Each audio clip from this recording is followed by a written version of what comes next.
Ayan po yung daanan namin papunta dun sa aming building. As you can see, the wind is so windy po, so windy. Sana matapos na tong bagyo na to.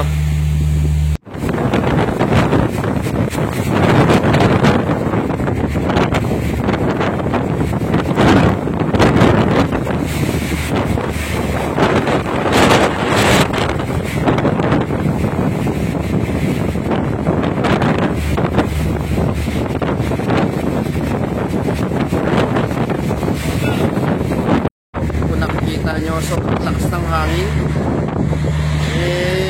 Sabi nila so far this is the strongest typhoon so far this year after 2017, and everybody was very much concerned that this will give a catastrophic effect with what is happening in Vietnam right now.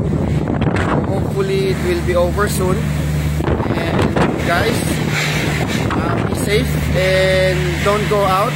Ako lang lumabas para lang makuha ng kutong video ng nasa labas, and hopefully that this typhoon will over soon.